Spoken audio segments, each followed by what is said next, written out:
All right. Welcome to Crossbar Conversations with Don and Blige, powered by the United Goalkeeping Alliance. We want you to come in, sit back, and enjoy a podcast all about goalkeeping on the pitch, sideline to sideline, and everything in between.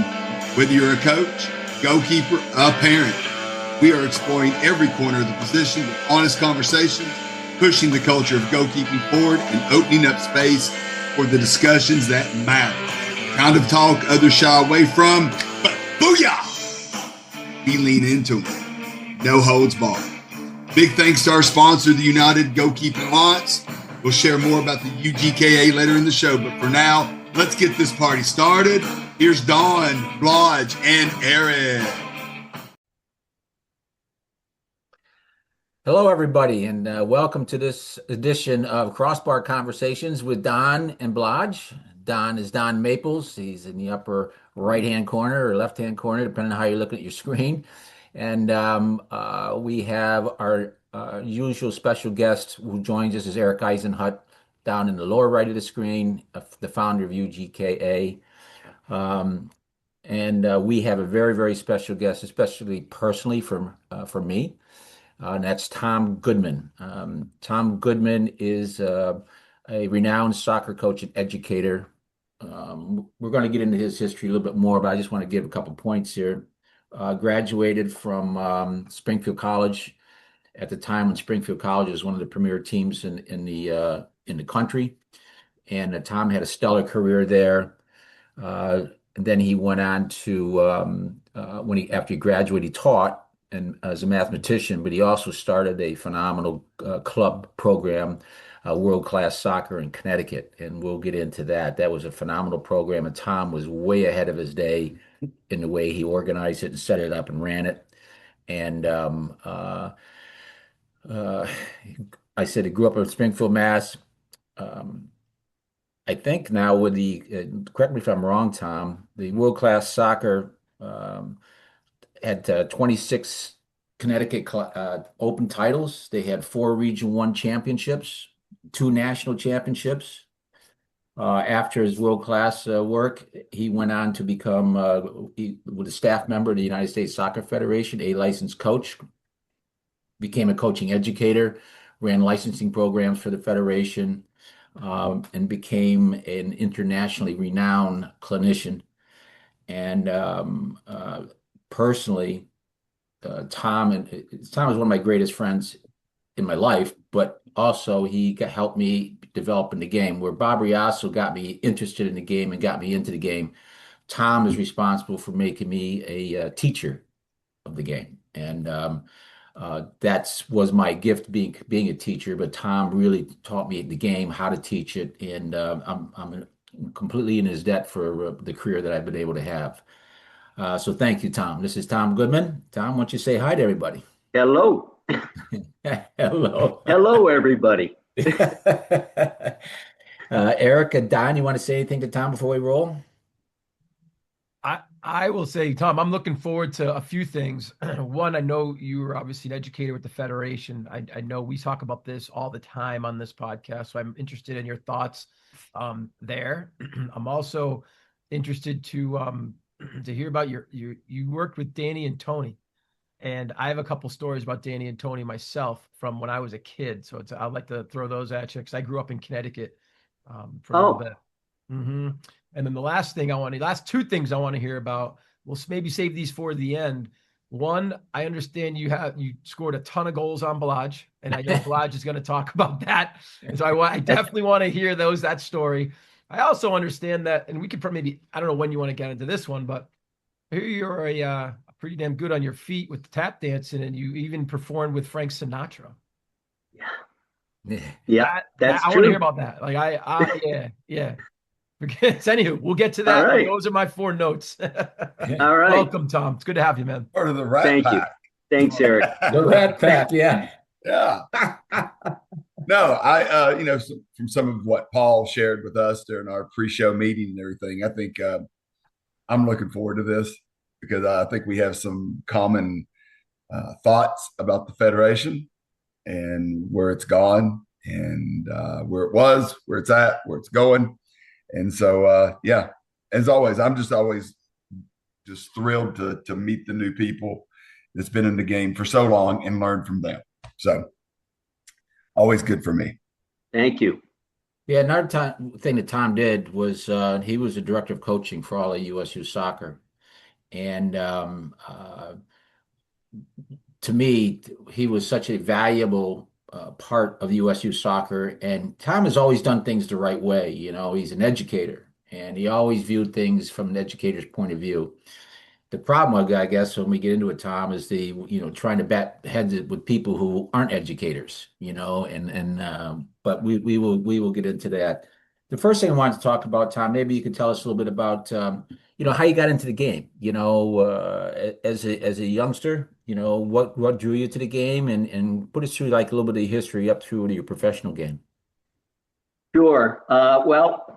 Growing up in Springfield, we had really tight neighborhoods, houses next door, and I had friends all over the neighborhood. We'd always go in to the backyard of one of the neighbors, and we'd always play basketball. We'd play basketball with a peach basket hung low enough so we could all dunk, and I appreciated that at my 5'4" tremendous height, But giving you 10 fingers to get up to that, like get up there. No, actually, we had the basket down about to 4 feet high, so it was easy. But seriously here, I lived across the street from a city park, and we'd spend most of our days, especially during the summer, in that park. And one day, I met up with this guy. His name was Mr. Kazavalin. He was a Hungarian, and he and his two sons were playing on a small field, a small soccer field that they had put together with some cones. And he was playing against his two sons, and they were young, like me. I was about 6 years old. And they asked me if I wanted to come in and make the teams even. And I said, okay, I'll try it. And I got in there, and Mr. Kazavalin, of course, was my partner, and he had been a professional in Hungary. And so he was making me look real good. He'd pass it to me once I split through, and, I'd score a goal, and it didn't take me long to really appreciate, using my feet on a soccer ball, because I had already taken 3 years of tap dancing at that point when I was 6 years old. So I was pretty quick, pretty balanced, and it took me, I'm going to say, a year to have real control of the ball. And I give him all the credit in the world, because he didn't try to direct anything. He just let us play. And I learned from that how to make poor decisions and good decisions. When I made a mistake, he would just say, try this next time, or try that. And he was such a great teacher and supporter. So that's how I got into the game. And then I continued to play in the Catholic League for my church, which was Holy Cross Church. And we would play games every Saturday. And then I went to Cathedral High School and played there for a great coach. And his name was Lee Kenworthy. He was way ahead of his time. He had gone through the first A license ever presented here by Detmar Kramer back in the day. And he was exposing us to all that good stuff, in our training sessions. I was awarded in the first class of high school All-Americans in 1970. And I was the only no, myself and one other guy, Chris Schmidt, who was the son of the Springfield College coach, were awarded first team All-American that year. From there on to Springfield College, I had a wonderful time at Springfield, even though Irv Schmidt and I didn't quite see eye to eye. He was more of an Army commando kind of guy, and he'd put us through fitness almost the complete session, and that's how we overran teams. But most of us on that team really wanted to play the game and not just run and kick and run and kick and run. And that changed towards the end of my stay at Springfield College. My senior year, I got injured, had a back injury, and basically came back the last 3 games of the season. But I guess I had made a name for myself the first 3 years that I was there, and I was drafted into the NASL in 1975. Yeah, 1975. I went to the Olympic trials, made it into the last cut, but didn't make the team. That was for the 76 Olympics. And that's sort of the history of how I got through as a player into, my teaching career and coaching career after that. It sounds like your early career had a lot to do with informal coaching, a lot of just street play, get out there and develop with a guy that was knowledgeable about the game that just gave you a little direction. And that's what I think a lot of kids miss today. Absolutely, Don. I agree totally. I think that developed a love of the game, purely because we were playing. That's what kids want to do, is they want to play. They don't want to stand in lines and hear the coach talking the whole time and all of that. We used to say in the national youth license, no lines, no lectures, right? And no laps. And the three L's that every kid hates, they just want to play.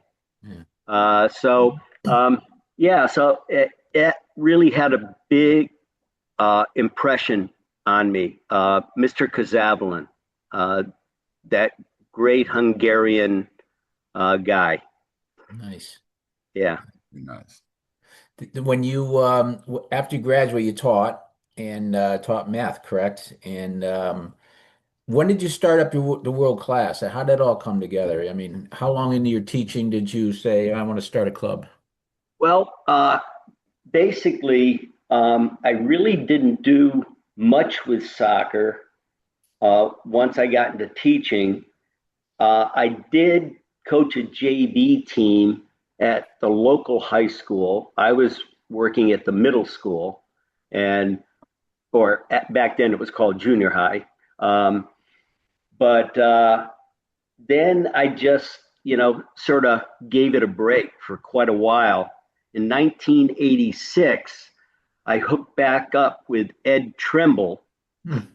Eddie Trimble was 2 years behind me at Springfield College, but he had gotten into the Federation early on in 83 because he just loved the game as well, and he got me into Connecticut ODP, starting to coach there. And then I became the director of boys ODP. And from there became part of the regional coaching staff in Region 1, and was really getting into it at that time. And then in 87, a friend of mine, John Franks, who also lived in Newington, Connecticut, he and I decided to put some money into starting a soccer camp. So that was our introduction into sort of a business. And we started world-class soccer camps. And they developed to a point where I had one camp the first summer, couple of camps the second summer, and then 8 summers later, I was having 10 weeks of camps, and all over the place in Connecticut, Massachusetts, down in Jersey, and it just really exploded. During that time, I started meeting lots of young coaches like myself and picking and choosing and asking them to come in to the soccer camp business with us, and realized that to keep good people, you had to pay good money, which means you had to charge more money, but you also had to educate parents on what you were trying to do. The reason my camps are expensive is because I send all my coaches to licensing. I sent them all to the federation, and we paid for their license charge, but they had to get there on their own. So that started a culture for me for when I did start a club, I was going to keep going with that process. And that's why our club did so well. I always say that the kids are very important in your club, but the coaches are more important. And so that was my philosophy starting to build the club. So I was very supportive of the teachers, the coaches in my club, and I treated them very well. And we actually started the club in 1989, to answer your question, Paul. Started in 1989, and it started with one team in Manchester, Connecticut, a girls' team.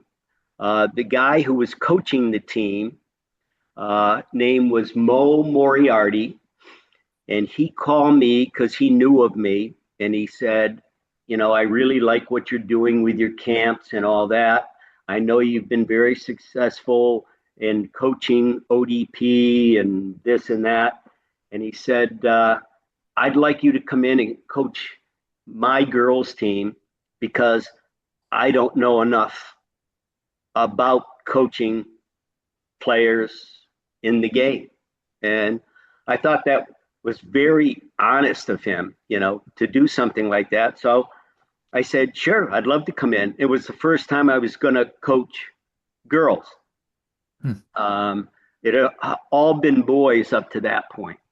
So I got started there coaching the team. We won the Connecticut Open Cup with that team every single year for the next 5 years.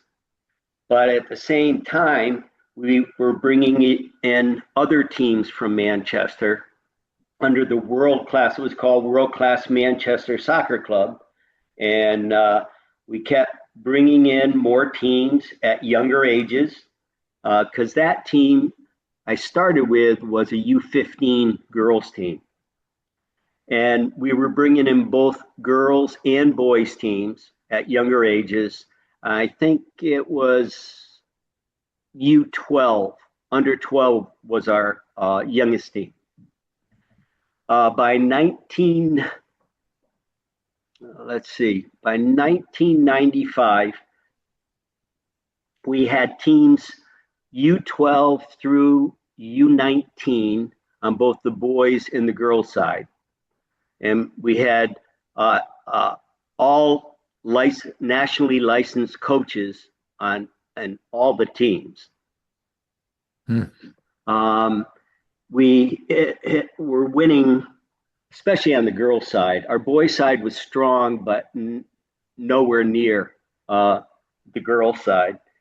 And our girls were winning state cups or open cups because it was now a premier program in Connecticut. And we were up against teams like Oakwood, and that was our big competition in Connecticut. But we won everything on the girls' side, and we would win three of our teams each year, at least, would win the regional championships, and that's when there was only one league and one ODP and all of that. Not like it is today where you got 14, Premier Leagues and multiple national championships. Back then, there was only one national championship, and that was USU Soccer National Championship. But that's how we grew, and it grew fast because people realized that we had the best coaches.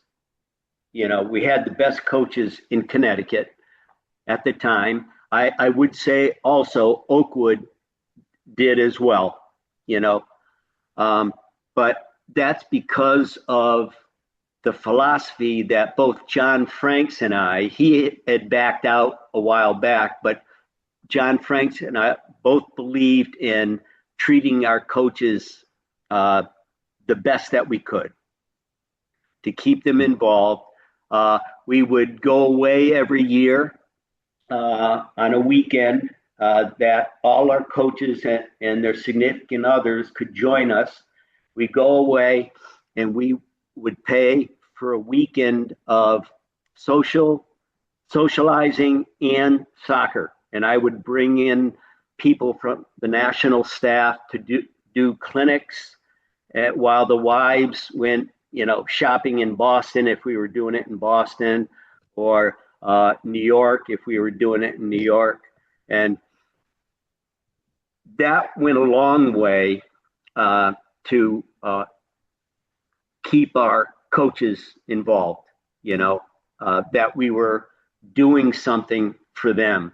And they just put the work in, on the soccer field. I think, that had a lot to do with it. No, I love that philosophy about you paid your coaches fees for them to work, get their licensing fees for the camp. That was something similar when I was a director of coaching for a club in Wyoming. The Wyoming youth soccer had an amazing program where they would literally pay for the coaches to get their grassroots and their D license. Yeah. And this was back in 2018, 19, and 20. And when I got there, I saw that program and I was like, oh, we already had non-paid coaches. They were all volunteers, competitive and the recreational side. And so I thought, what a great way to give back to our coaches using this program. And they did. They worked hard at it. It had immediate impact on our kids and how they developed. And when I left in 2020, I was very proud of where we would come. We had 100% licensure of our coaches in the club. No other club in Wyoming had that. That's great. And so I applaud you for seeing that early on, that yes, the players are important, but you got to have really good, knowledgeable coaches to help train those kids and develop them. And that, kudos to you. That's amazing. We what's really cool is that I was 4 years behind Tony DeChico at Springfield College. He went to Springfield College, and I came in as a freshman when he graduated. But I did know him back then because he would come back to Springfield and do some stuff in some goalkeeper training. and I got to know him real well. And then when I had the club, when I started the club, I had spent a lot of time with him at the U.S. soccer conventions, doing clinics and all of that. And I was lucky enough to have, here's where Dan Gaspar and Tony come into play, Eric. I was able to get them to come out to my club for a number of years, or people that worked at their camps would come out, like Chris Ducar and Tracy. It was Tracy Ducar at the time. I don't know if it still is, but yeah, but they would be out at our place as well. And that was the first time that I watched goalkeeper coaches actually train the team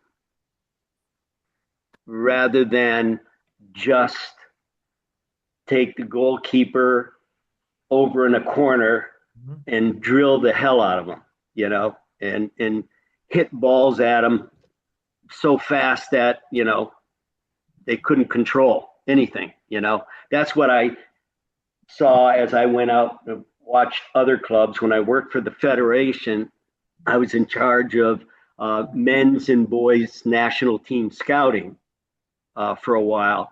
And I would go into some environments, and watching the goalkeeper training just made me sick. You know, there was no way these goalkeepers were going to be successful in that environment, you know. So jumping back to Tony and Chris Ducar and Danny Gaspar, they really planted that seed in my head at the time. And that's how we started training our coaches at the time. I required them to hand in a lesson plan for all of their training sessions prior to the training session. And they started working the progressions with, I'm going to say, the first 20 minutes of every session was a technical portion of the session, and that went for goalkeepers as well as field players. So during that 20 minutes, yeah, the goalkeeper was over in that goal over there with the assistant coach or whatever, you know, going through some drills, some shot stopping, maybe some crossing, handling crosses or whatever. And then they join the team from that point on, after that 20 minutes. The field coaches were working with field players on, you know, dribbling, passing, shooting, that, you know, that kind of stuff, the techniques. But then after that, my philosophy was make it look like soccer. What does soccer look like? It has a goalkeeper and it has field players. So even if the goalkeeper is on the end line and, you know, passing it back to him and him using his feet, which has become much more popular in today's game, that's what we did. And they had to have that in their lesson plans. The goalkeeper was part of every activity after the technical portion. So that's a big movement for you. You're way ahead. I mean, Sugar, we're probably talking late 80s, early 90s into the 90s. I mean, Tom, we don't even see that today. I know. I'm being honest. Like, we don't even see that today. And that's one of the things that we're trying to find and figure out is, you know, can we impact the goalkeeping culture where we're a part of team training sessions? I mean, look at Franz Hoek with Goal Player. Like, that's his big initiative, is that coaching from that area and coaching the back line in addition to the goalkeeper. And I agree with it. I think it's a huge competitive advantage for any club or team that brings that implements that into their team training sessions. So kudos to you for doing it decades before others, and it's still not even done. And again, that's, to me, is insane. That's crazy. Yeah. Well, I got to thank my high school coach. Uh, I told you before, he was ahead of his time, because he had gone to that A course, which was much more technical back then. It was much more skill development and all that, not tactical, not strategic, but um, but he himself would make sure the goalkeeper had foot skills, and was involved in the activities, even as a field player, not necessarily as a goalkeeper, back then, but he'd have them involved as a field player. So they were developing other skills. Yeah. And I saw that, and I said to myself, that's really cool. The goalkeeper doesn't just have to hang out in the back and in a bad game just sit there picking his nose. We want them to be involved and constantly in moving up the field with the team and coming back with the team, and that whole thing. And so yeah, Tony, Danny, Chris Dukar, Mick Darcy. I don't know if you know who Mick Darcy is. He was part of Soccer Plus, which was Tony DeChico's thing, and he was one of his top guys, goalkeeper coaches, and he's been at Central Connecticut State University with the women for the last 30 years. And he was one of my coaches, a staff coach as well. With all those guys around and all that influence, it really sold me, Tom, the only way you could get into trouble is if you just got involved. Just let them do their thing. Just get out of the way with those guys. That's it.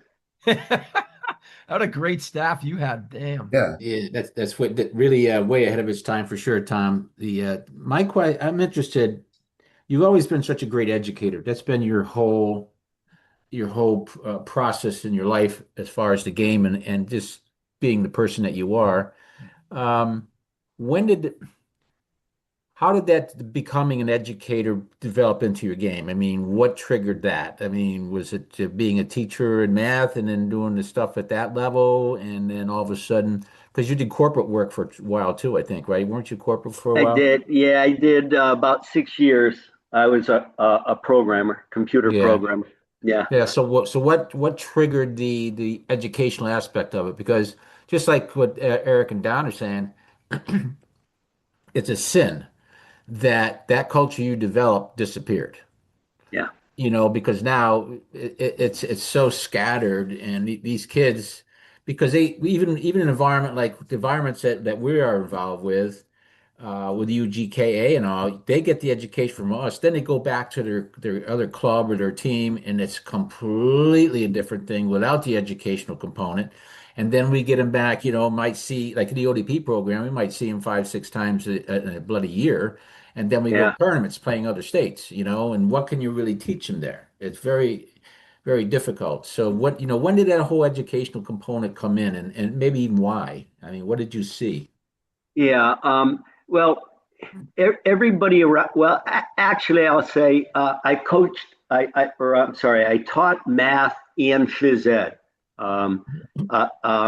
It was like I was one of the only teachers that didn't have to wear a tie to school.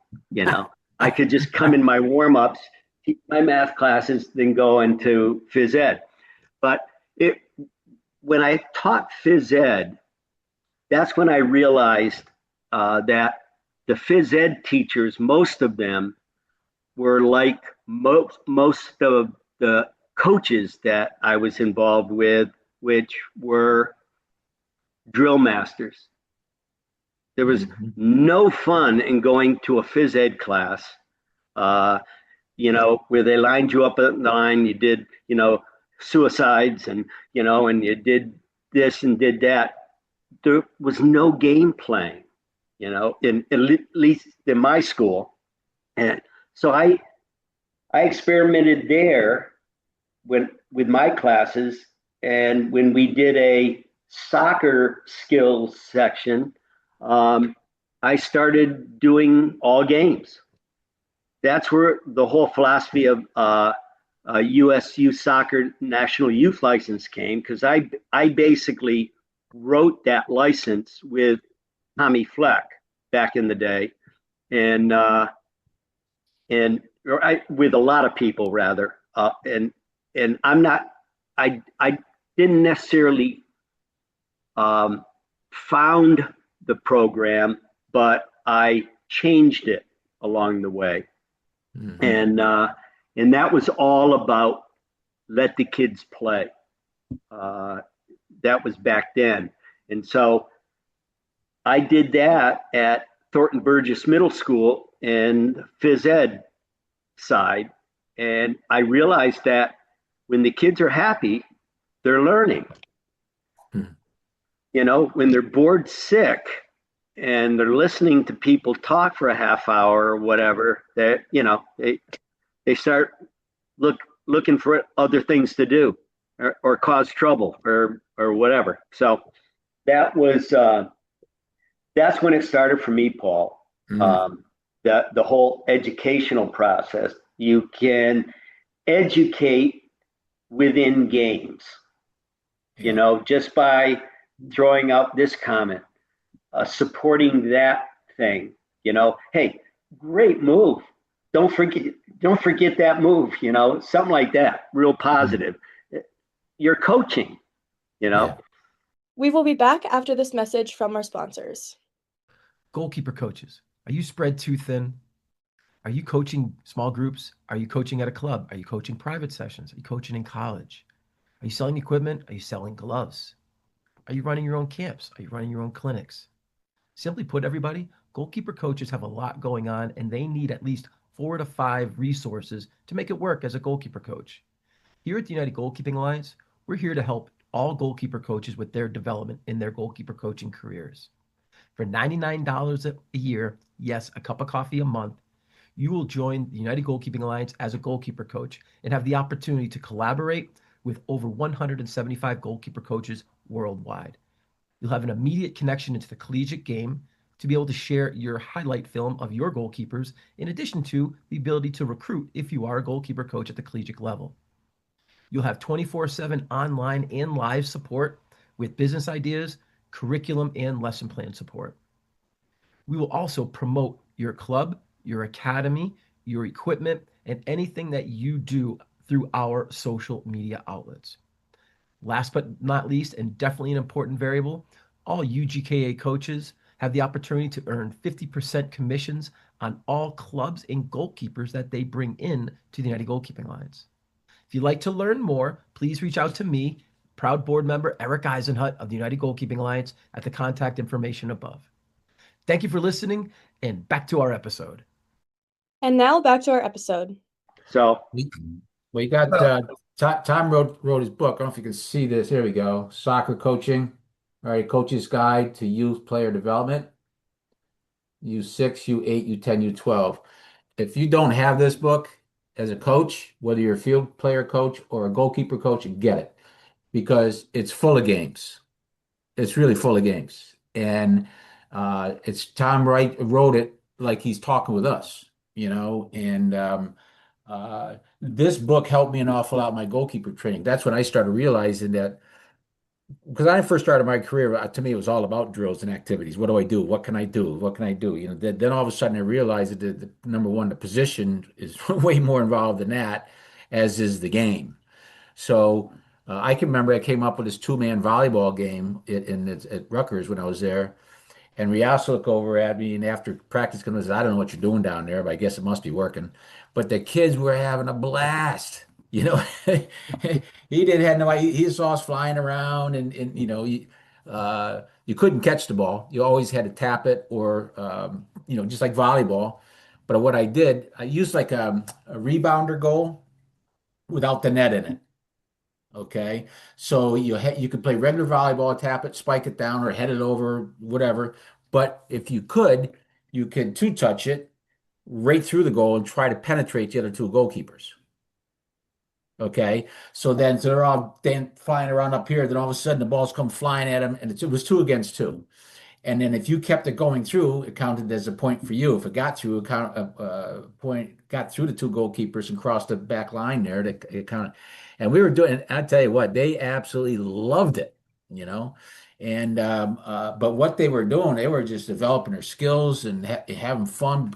The competition was bloody amazing, you know. That- Yeah. Really amazing. Blodge, to me, goalkeeping is two things. I was talking to a young kid the other day about this. You have to have confidence. Mm. If you don't have confidence and you're a young kid, you're going to have a very difficult time in goal. And the Yeah. other is you have to be insanely competitive. Yeah. You know what I mean? And I think coaching kids from a goalkeeping perspective with games in mind and adding games to goalkeeper training sessions, whether it's a training session or a goalkeeper coaching session, it will help with their competitiveness, which will help with their end result in a game when they're playing. Oh yeah. Yeah. Agreed. Well, Yeah, Agreed. Agreed. Here's a real quick story. I was invited over to England to teach in their coaching courses at the national level, and I had a class of all former professional players, and some of the names. Oh boy, trying to remember now, but that's just when the English Premier League was maybe 5 years old.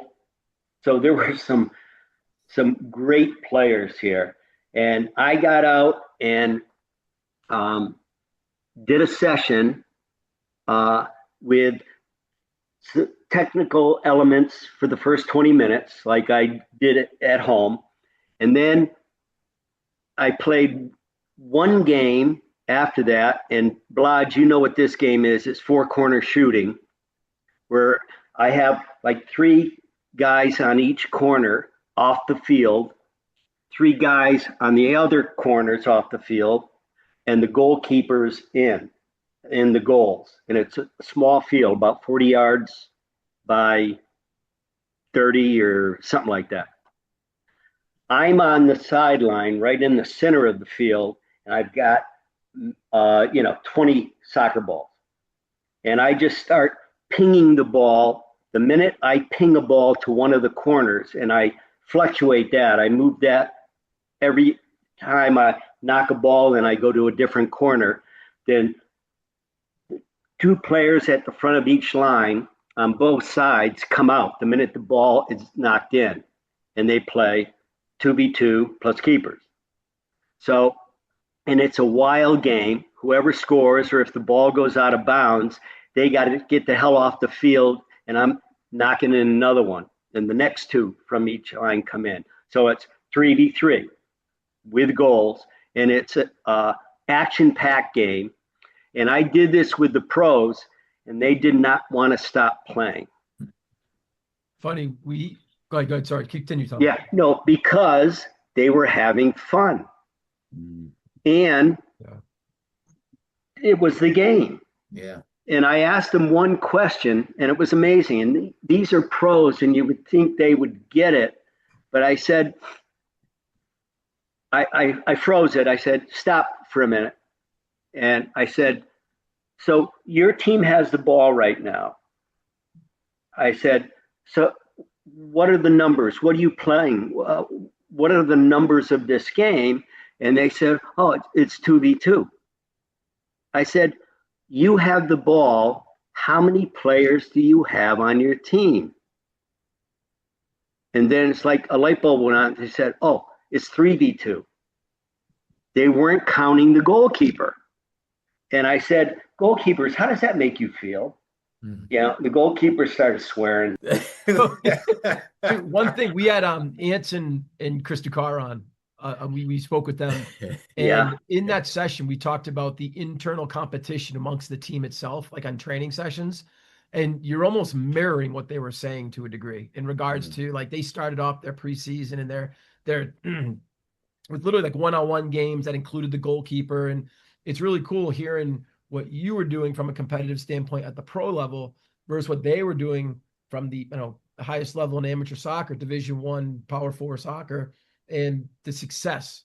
It's all like you got to fuel the fire of those that are in front of you. And if competition, they can learn during a competitive vibe. That's a golden moment for me. Like that's super important. I love that situation. Yeah. Yeah.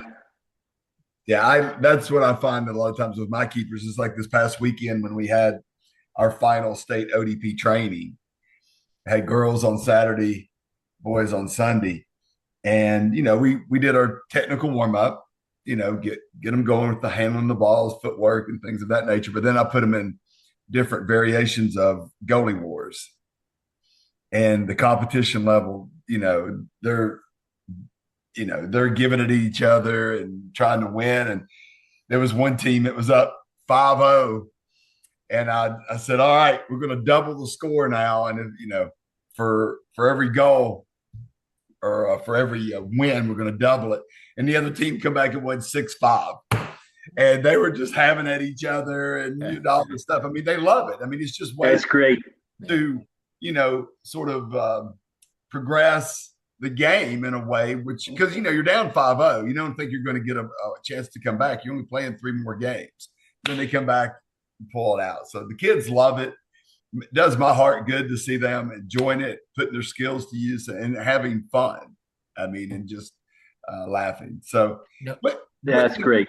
One thing I want to hit on because Dan. So back to, I'm a coach educator now, and you're a former coach educator, more what we call the classic coaching courses. And I really struggle with the new coaching format. I definitely see value in some of it, and I think we're missing the mark on a lot of it. I think the kids need games to play in. I think we got far too many coaches that are drill collectors, and they're always wanting to constantly orchestrate, choreograph everything that's happening for the kids on the. So I think we need more of that. I agree with that. What are your feelings about we're missing the mark? And maybe I am completely wrong, and that's fine, that we're not allowing or developing coaches to do what they actually do, and that is coach. When we go to the courses now, we put them in front of a computer and we lecture them. We have some interaction with them, but it's just asking, questions and things of that nature. When we do the in-person courses now, we're spending time in a classroom. We get very little time on the field. In fact, if you were to count up how much time a coaching candidate, student candidate, however you want to pronounce it now, gets on the field actually coaching, it's supposed to be 15 to 20 minutes, but you get down to about 10 and less. And I think we're missing the point on, we want them to coach on the field. We want them to develop those skills, how to recognize a coachable moment, when to freeze it, how to do a freeze moment. What are your thoughts on, and is it leading to where we are as a country with the player development, which I don't think is that high anymore? So. Yeah, I agree with you, Don, and your last couple of statements. I really left the Federation as an instructor because they made all those changes, because there's not enough on-field education going on. Sitting in front of a computer, remote learning, you get to, as a coach, you get to video a training session, and unless you think it's perfect, you're not going to send in that video, right? You got to be out on the field, freezing and coaching through the flow and all that stuff. That's what I enjoyed teaching when I was a national instructor. And the minute it went to remote, I decided it's not for me, because they asked me to do the A youth license and the A pro license, and I just, I didn't have it in me at that point. My heart wasn't into it. I want to be on the field. they can hand all the candidates a book that they can read at night and be tested in later. But let's be on the field all day, Yeah. or most of the day. I Tom, still think that, now we bring in players, kids, for whatever game format we're in. And I'll tell you what I've found valuable when I went through my coaching licenses was being on the field with my coaching peers and bleeding and sweating and breathing, hard. So much that you picked up from being on the field as a student coach, but as an instructor as well. And I think we miss so much of that. And I see it relate when we get into that video. I mean, we've gone so far now with the video that we can't even put basically a student coach into what they call provisional when they're not even teaching the moment. They're not even teaching what's on their paper. And the federation's going, no, you got to pass it. If they at least have it a safe activity, and it looks organized, they're good to go. And I'm like, what? They can't teach what's on the paper. Yeah. Like, my question to them, and I get a lot of pushback because I'm that person, Tom, I ask questions, is, what other profession do we give a license for where we actually can't teach the topic, right? And we're okay with that. Yeah. We're just going to move them on to the next level. And I think we're doing the kids at the end of the day, we're doing a huge disservice, but we're doing the coaches a disservice too, because they actually think they're getting it right. Yeah. I know. No, One of the things I did with Tom was very nice to invite me down to a C course in Florida that one time that Tom was the instructor, the head instructor. And the thing I watched with Tom was, first of all, his patience was phenomenal. But he almost let the coaches live by the sword and die by the sword. And if they made a mistake, he let them continue with things and kind of let them feel, okay, I screwed up there. What can I do? But under a live situation, not to, in other words, calling them out a little bit by letting them coach through it, you Yeah. know. And then, and it was so refreshing to see. But even then, I know Tom got frustrated that particular week, and I got Especially with frustrated you. for him because I saw how the people who were in charge of things weren't what? What'd you say, Ned? Especially with you. Oh, exactly. Well, that's a given. I regret that day. He was like, oh my God. I'm just going to let him go because Yeah, please. I don't know. He doesn't know what he's doing anyway, so just let him have fun. Hey, I was having fun, just like what Tom wants you to do. Have fun. So that's what I did. Yeah, but it gave these guys to actually deal with mistakes and failure a little bit, and then he realized it in real time. That was very, very good, I thought, Tom. Yeah.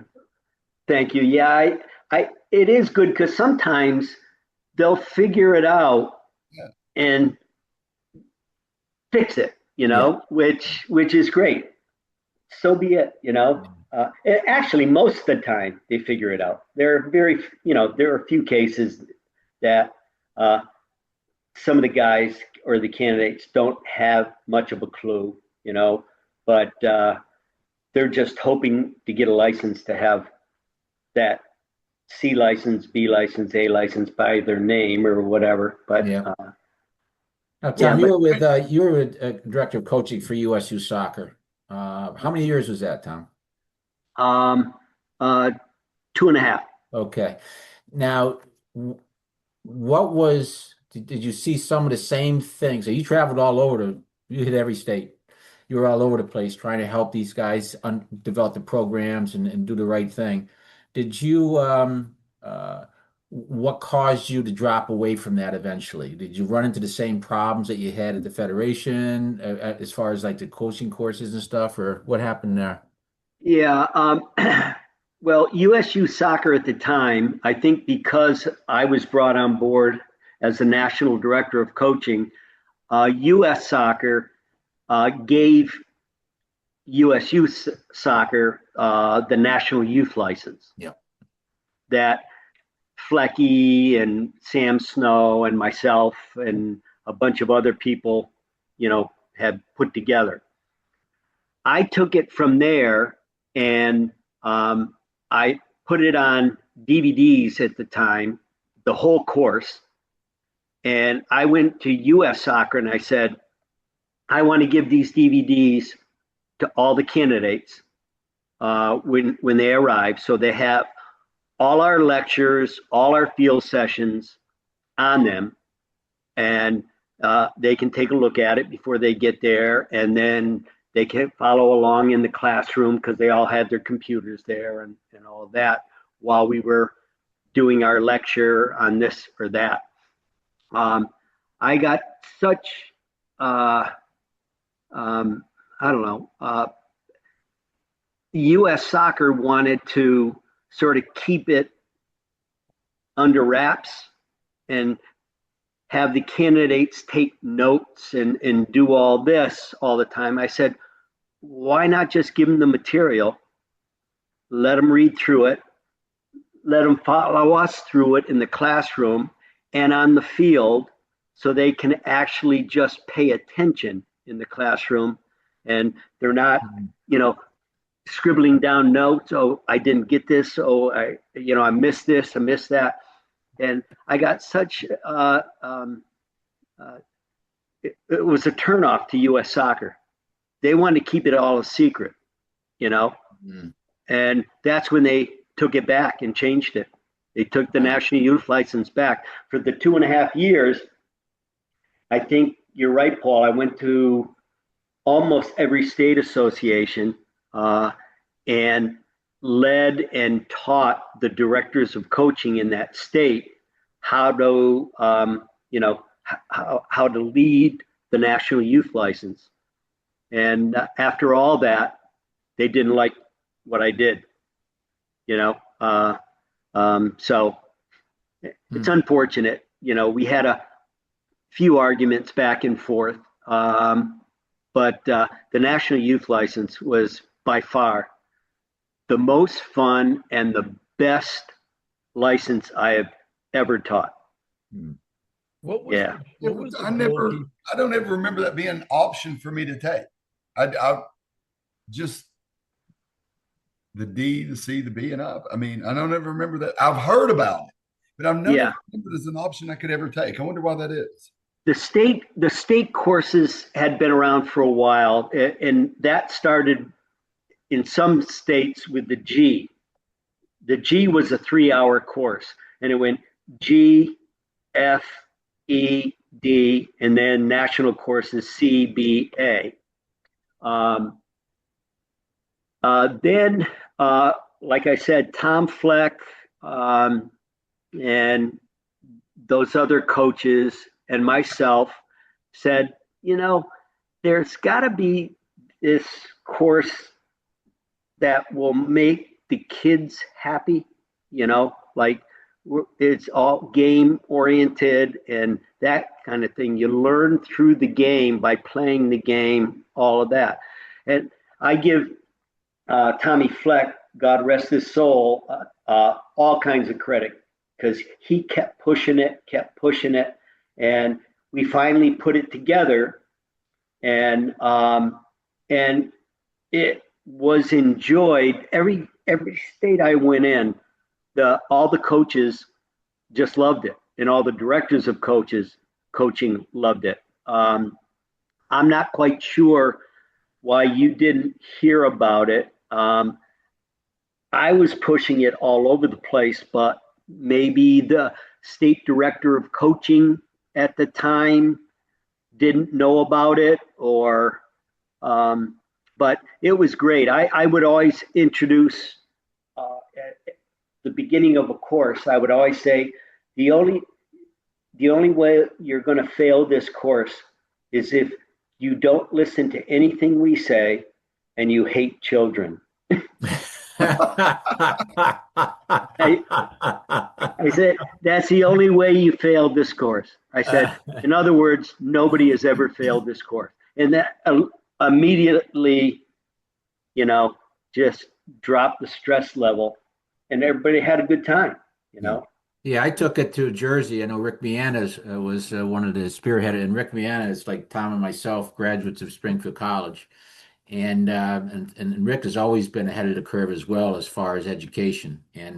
But Tom's absolutely right. That when they said that, pay attention and do your thing and enjoy it. And it was fun. It was really a lot of fun. And I learned more there than I did at my B license. Yeah. I really did. I want to go back to give you a chance to answer an earlier question. I think sort of got it. Paul, of course, butted in. Was where do you think the coaching education now is leading to where we are in player development, which I don't think is very high. And then a second question is, Sam Snow. Sam Snow's a good friend of mine.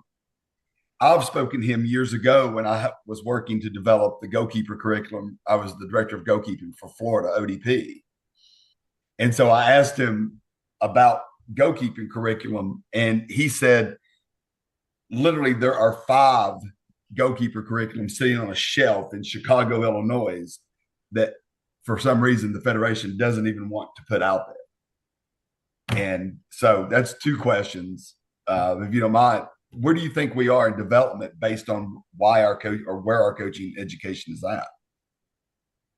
I think now, and this is one of the reasons why I didn't continue as an instructor. I think it more along the lines of player management than player development. I haven't participated recently, but that's the sense I'm getting from people that are teaching the courses now. Back in the day, it was about teaching technique, teaching tactics, the strategy of the team coming together, using their proper technique and making the right decision and all that kind of thing. And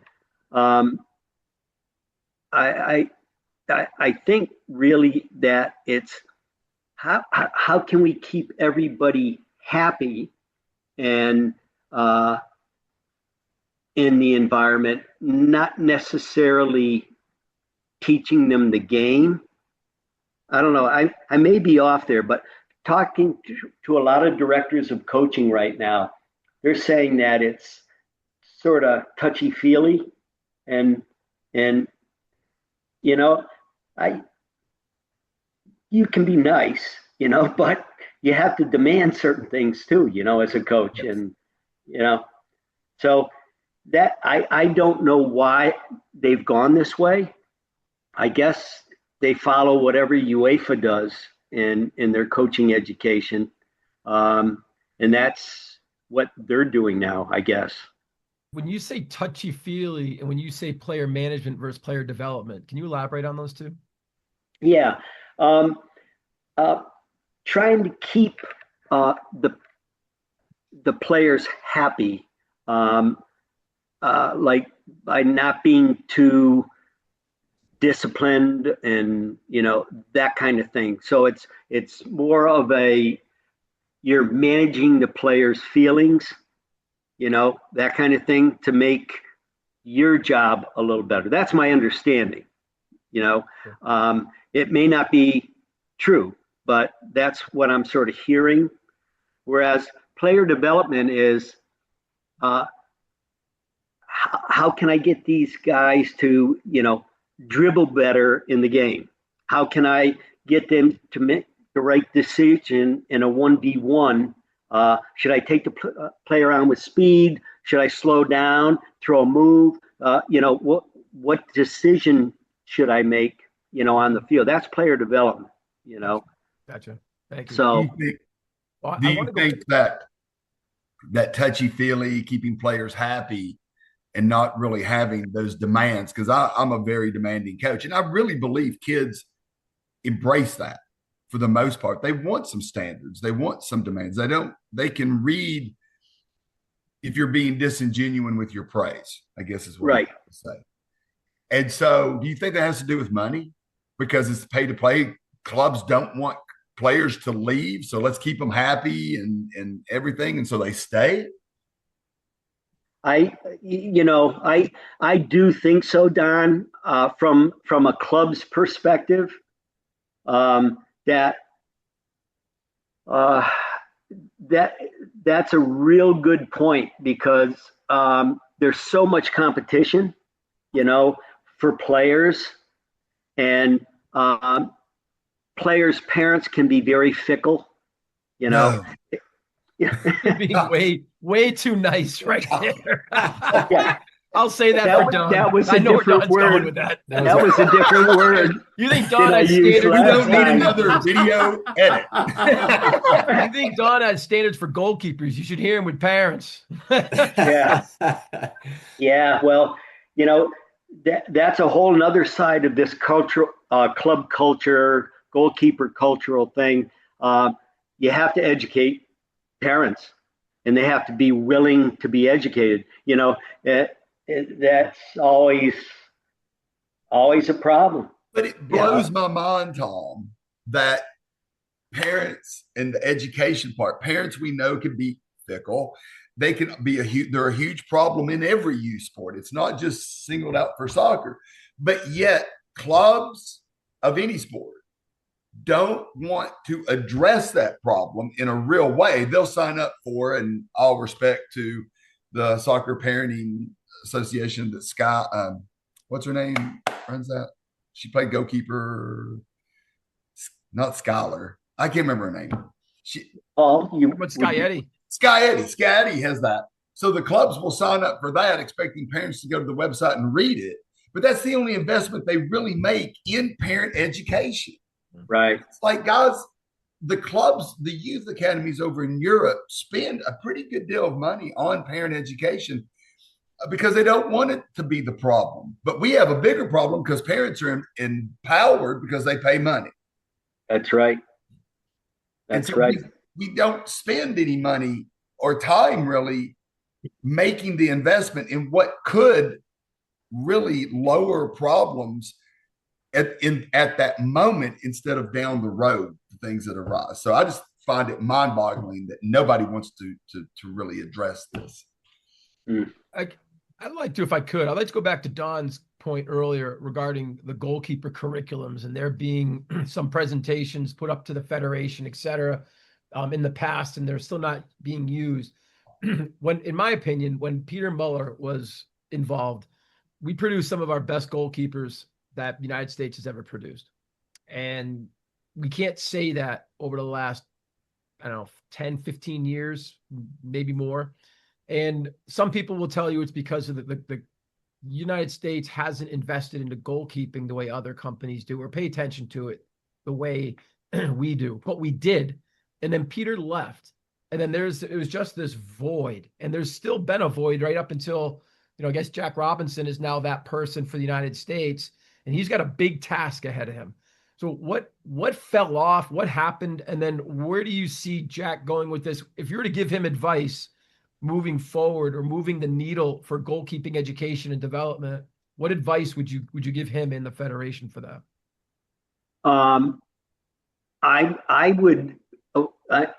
By the way, just an aside. I love Peter Miller. Great guy. I used to always give him a lot of crap about his fingers. You've seen his fingers, right? Oh yeah. Yeah, they're like all gnarled, and I'll always go up to Peter and go, "Hey, Peter, how you doing?" But he's a great guy, and he was a great educator as well. So I agree with you there. I don't know about these booklets that Sam Snow is talking about or whatever. I'm sure they're there. And maybe it's because they're trying to give more time to the field players. I really don't know. I mean, it doesn't make sense. Why you wouldn't want that person in the goal who sees the whole friggin' field, right? Why not give him ammunition to be the best he or she can be, Mm-hmm. you Well know, said. Even from and train them, the best. even from a leadership perspective, like we ask so much of our goalkeepers, and I tell my kids, like, listen, this is a non-negotiable. Like, you are a leader of this team. Like, you're one of the captains, whether you wear the band or not. That's just your job. And if you can't communicate and lead, we don't teach that. Like, we're not teaching these kids to do it until it's more of a reactive measure as opposed to a proactive measure. And that's kind of where we came from, to be honest with you, is educating kids so they learn about it before they see it in the game, or they know how to respond to it when they see it in the game. Right. I think the federation would have that or continue with that, but it just seems their goalkeeping education, it's hard to get. Like the availability of these, it's not there. And then we've had these discussions on this podcast before. I'm a big advocate of the goalkeeper coach being on the staff of a U14 team. So it's a head coach, assistant coach, goalkeeper coach. I think if you had a goalkeeper coach in the goal during training sessions in a competitive environment, you'd be educating the goalkeeper, but also that back line and talking about, like, because listening is a skill too. And if these defenders aren't listening to the leadership being provided by the goalkeeper, that's a problem. Goalkeeper can say all the right things, but if the team's not listening, doesn't matter what they're saying. So can we coach that part of the game? And I think Franz is onto something big time with the goal player and how he's pushing that. But it just seems that we kind of had that and it just is gone now. I don't know, I'm stumped with that. I don't even have a question. I just want to throw those out there. It's a great point. It makes no sense to me that you cannot bring 4 or 5 goalkeeper coaches into a room and publish a great document. Here's what it looks like from nuts to bolts. Even if it's 20 training sessions, you can call that in the magic book or whatever, but 20 training sessions involving the keeper throughout, just sitting in a room and discussing it. I'm not sure that happens. Yeah. We will be back after this message from our sponsors. Goalkeepers, what does your goalkeeping development roadmap look like? Are you focusing on all 5 elements of development of a goalkeeper? Those 5 elements are your technical abilities, your tactical understanding of the game, your physical growth, your psychological balance, and your leadership skills. If you answered no to any of those elements of development, you are not fully developing yourself as a goalkeeper. Here at the United Goalkeeping Alliance, we focus on developing goalkeepers through education of goalkeeping specific moments in the game, all while featuring the 5 elements of a goalkeeper's development. For $199 for the year, yes, the cost of 2 one-hour private training sessions, you will have the opportunity to participate in weekly live educational sessions on goalkeeping specific topics. You can also take advantage of our library of over 250 hours of recorded goalkeeping educational content. You have the opportunity to participate in goalkeeping specific mentorships. You'll have an immediate connection to college goalkeeper coaches. You'll also have the opportunity to have 24/7 online support. You'll also receive discounts for gloves, equipment, camps, and clinics. So goalkeepers, if you'd like to learn more on how the United Goalkeeping Alliance can support you with your goalkeeping developmental roadmap, please contact us at the information above. I'm Eric Eisenhut of the United Goalkeeping Alliance. Now back to our podcast. And now back to our episode. Well, they've made it, going back to Eric's point about they've made it very difficult to get. Number one, he's absolutely right. They're not offered very often. So there's not that opportunity to join in a course. And number two, now you have to have a C license to go to what they call the goalkeeper C. And when they introduced this, I thought, why are we, or why not we, why are the federation limiting the pool of coaches who may not want their C, but do want the information for the goalkeeper? And so you get it at the grassroots level, you can get it at the D, and maybe that's as high as a coach wants to go.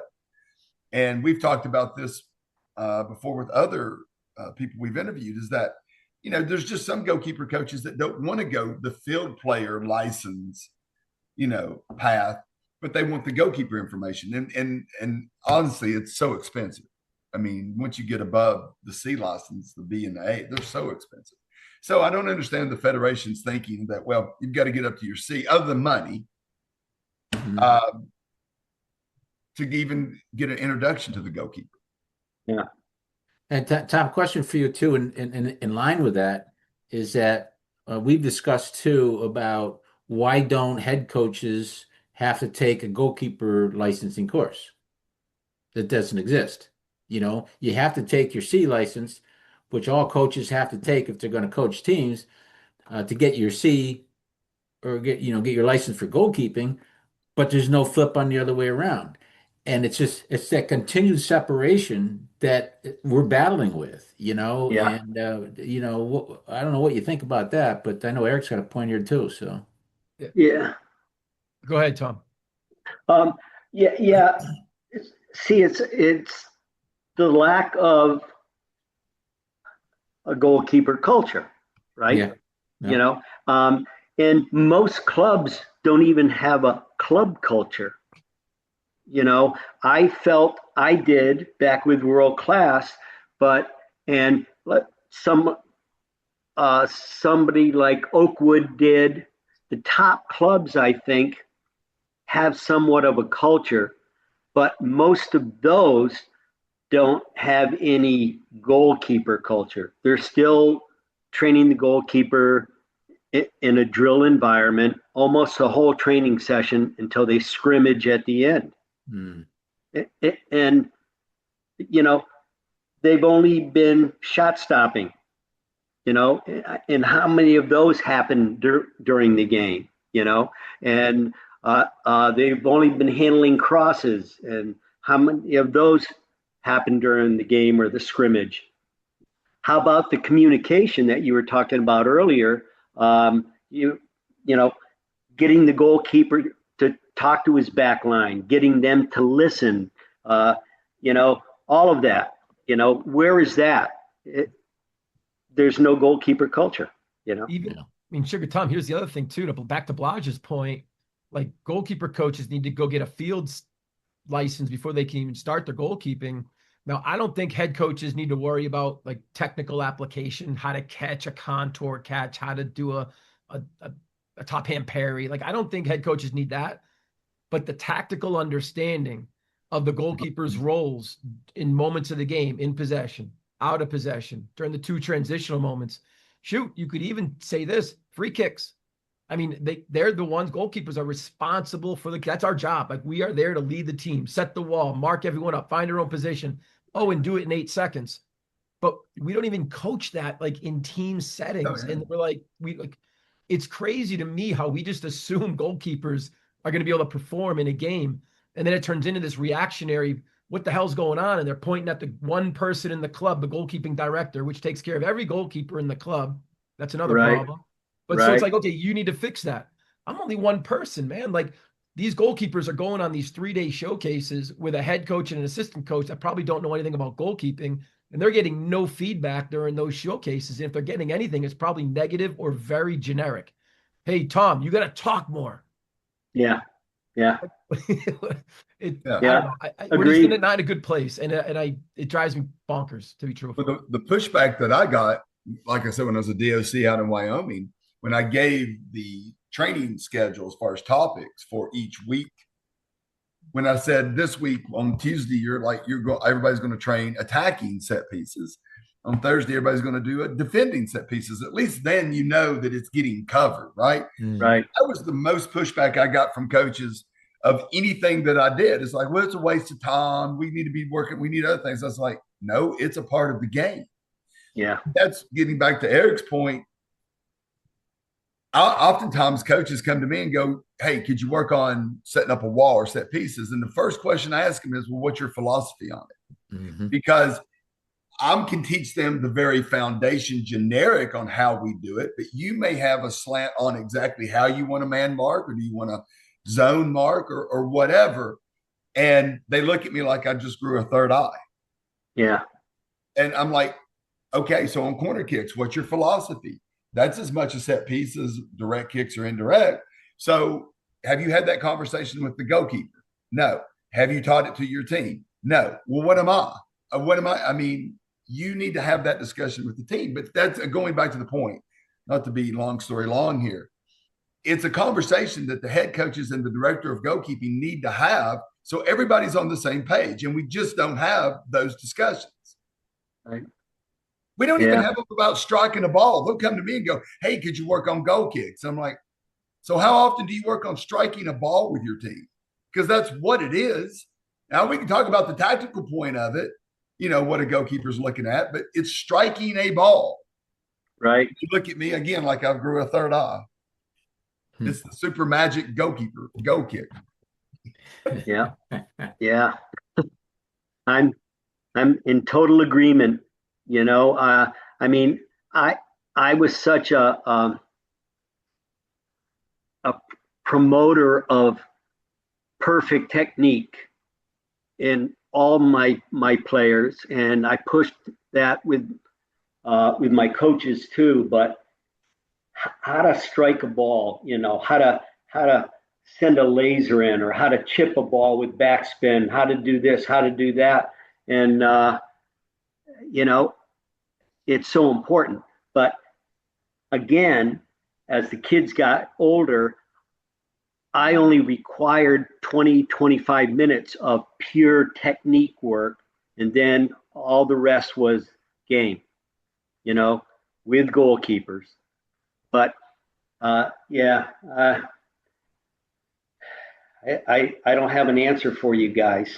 It's frustrating, isn't it? I used to play a game that was mainly a possession game, but it really focuses on set pieces, defense and attacking, where I'd put a goal at the top of the 18 and a goal at the half line, and we would play, and at any moment I could blow the whistle. Didn't matter if it was a foul or not. And whoever was in possession of the ball had to now defend, and the other team had to now come up and be on the attack in a set piece. So they had immediately, the goalkeeper had to call the players back and get them organized and everything. And they love that game. Yeah. That's good. That's good deal. They do love that game because the element of surprise and how quickly they have to set up their defense or offense. Can they take a quick laser to the goal before the other team's ready, or that's great. That's great stuff. I have one question, Tom. My questions are pretty much done. I have this and then some funny questions after. But just for the last on my serious part, if you were to look forward and give advice to the Federation from a goalkeeping perspective, what advice would you? And I know that goalkeeping might be limited, but for you. But at the same time, you've seen everything. You've seen everything. What would you propose that ideal goalkeeping culture to look like, and how would you propose we get there?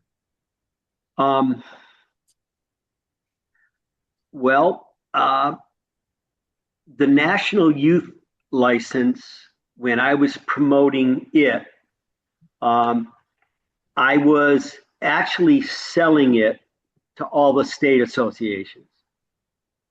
And I think U.S. Soccer has to do a much better job of selling the importance of goalkeeper training, and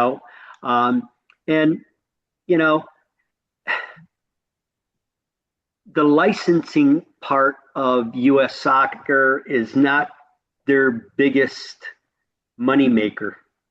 The World Cup is, it's sort of like, why should we spend that much time doing it? Now, what I would say is, I think the director of coaching for U.S. Soccer, who is he? I don't know the current guy's name. He's from Jack Robinson from a goalkeeping perspective. It's Jack Robinson from goalkeeping, but the current head of all education there. But both of those guys should be putting out the greatest document ever, And in all the coaching schools, they should have a day of, well, not the way they're currently being run, but the old-fashioned day where you spent 10 days in a location, right? They should have a day or two of just coaching the goalkeeper, with the team, like 2 days out of 10, and focused on the goalkeeper, or even one day out of 10 focused on the goalkeeper. Here's where you coach them from, coach. Even though you're not a goalkeeper coach, here's what you do. Here's what you say. Here's the questions you ask, the guided discovery stuff. And I think both the director of coaching and the goalkeeper director should be selling their wares all over the place. Yeah. I like that a lot. We've actually put together, because of this shortcoming of that exact topic, what you just said, like head coaches understanding the goalkeepers' roles and everything that we're doing. The United Goalkeeping Alliance put together with Ian Foyer, former national team GK with the U.S., in my opinion, one of the top 10 to come out of this country. He is working with us, and we're putting out a one-dayer on exactly what you just talked about, but it's designed for head coaches. And the topics get into understanding the GK's role, GK expectations and the team demands of a goalkeeper, dealing with the number one versus the number two, video analysis, the psychological demands of a GK. Head coaches put a lot of unnecessary stress, let's call it, on the GK position that we feel is unnecessary. But if they knew about, I think, a lot of the other stresses GKs have and are contemplating, I think they'd have a different outlook on that. And then we talk about integrating the GKs into the team training sessions and what that could look like. So we are, we agree with you, and we're trying to help with that.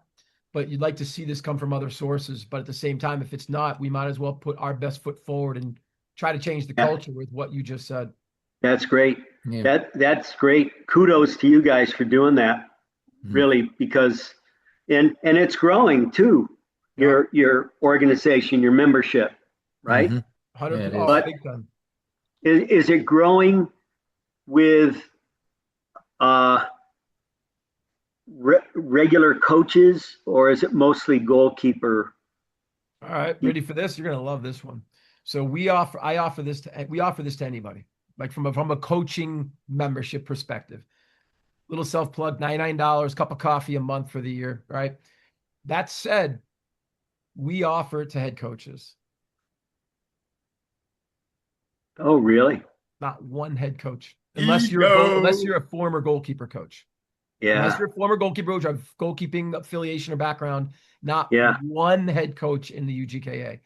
And that's the other thing too. Like, we're pushing for goalkeeper coaches to get involved in team training sessions, but so head coaches, here's what you need to do.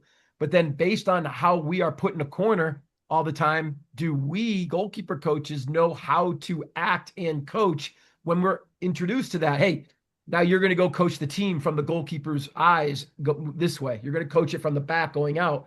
And we're working with Adrian Tucker out of the FA on putting something like that together, another 1 or 2 dayer on that exact thing to help goalkeeper coaches, like, because they might not know what to do in the team setting. And now we're setting them up to fail, even though we know it's right and we want them involved, but they don't know how to do it. Ruh-roh, like, we're in trouble. So we got to make sure we can kind of prepare from both ends. But yeah, not one head coach, Tom. Think about that right there too. And we've tried. We have tried. Yeah. I know. Well, Paul, didn't you contact, who was it? John Barata and some other.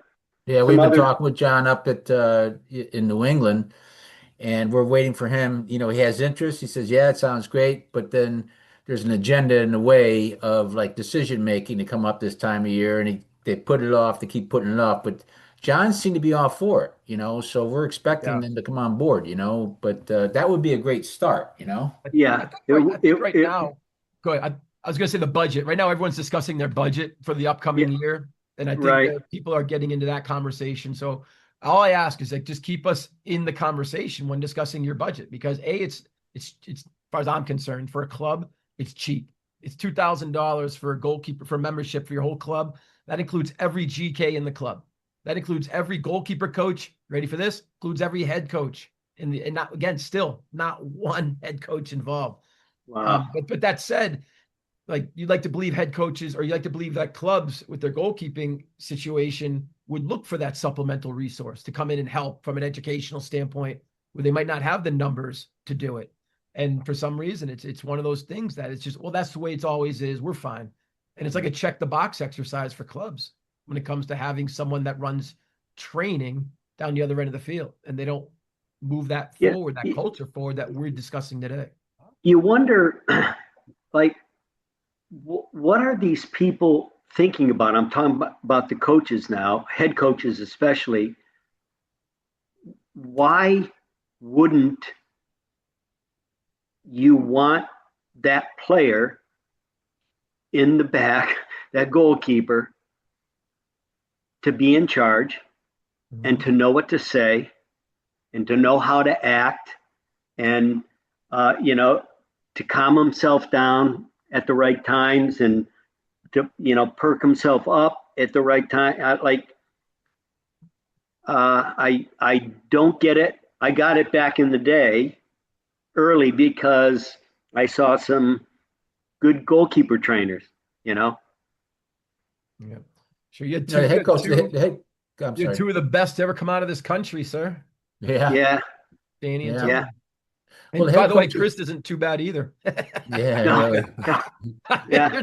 Sugar, you're doing all right. That's a hell of a try it there. We used to call him Big Bird. Big Bird. Yeah, called that. Yeah. Yeah. We know the head coaches yell a lot down to the goalkeepers what to do, or at least what they're saying. They say talk more, like Eric was saying earlier. They'll yell out during the situation where never trained the wall setup. The goalkeeper maybe puts 3 in the wall and says, "Why are you putting 3 in the wall? Only go 2." It's like, so all of a sudden now the head coach gets involved with yelling out directions when the goalkeeper is on the under pressure to make a decision what they see at the time, and now you're getting conflicting reports from the head coach.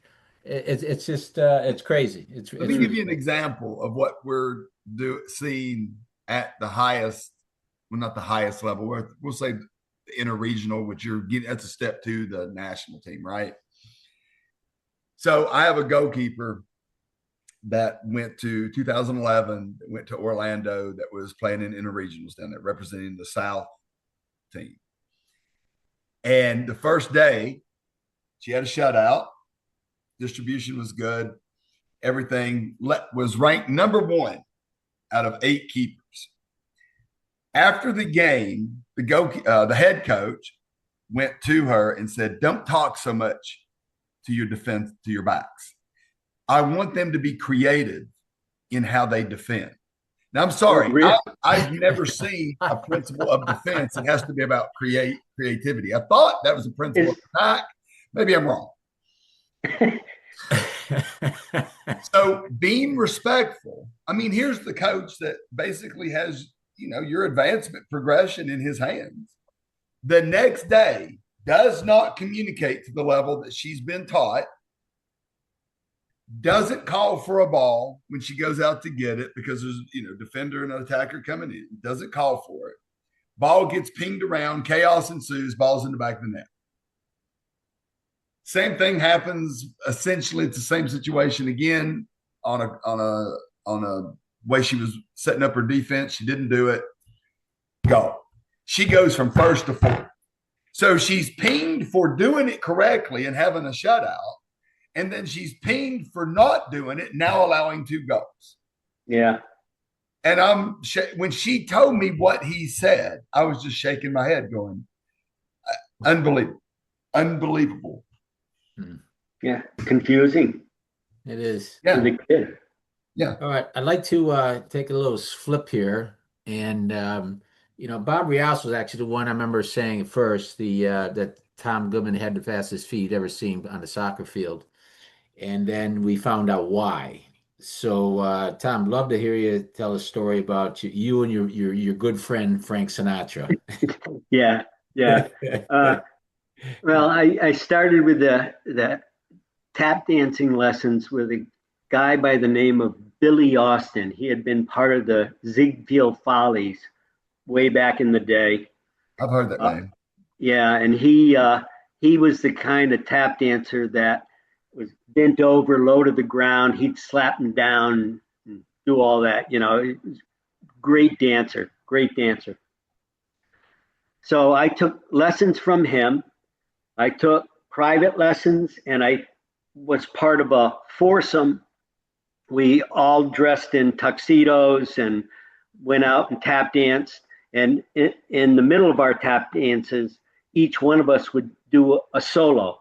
And I'd do a quick time step, and then I'd do a round off back handspring and land tap dancing, that kind of thing.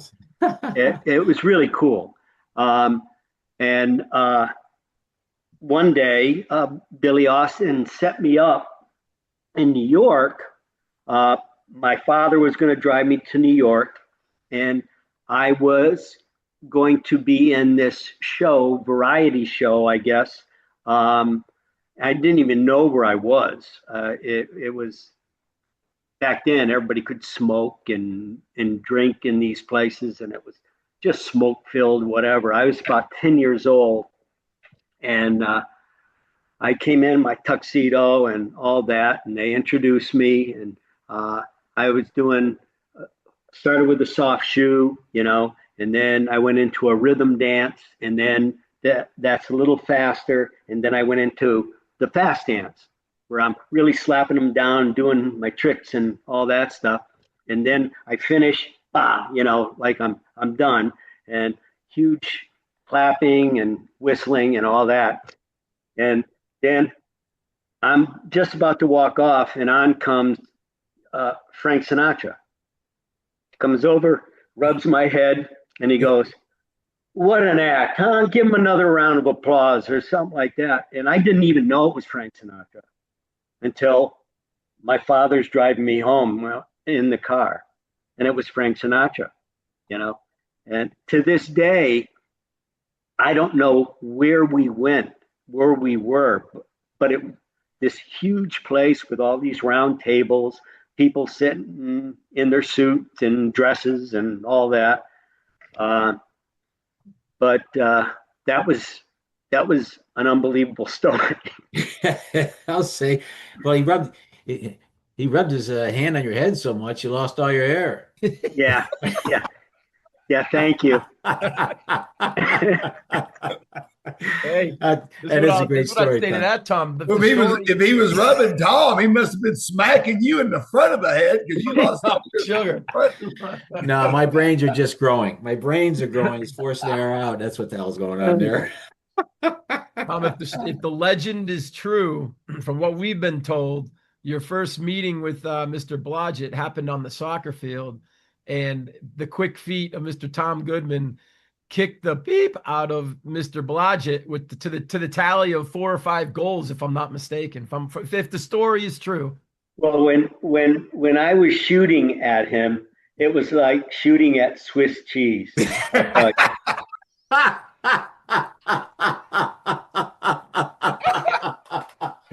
I could shoot it right at him, and it was going to go through. Hey, his feet were so fast, I couldn't even see what the heck he was doing with them.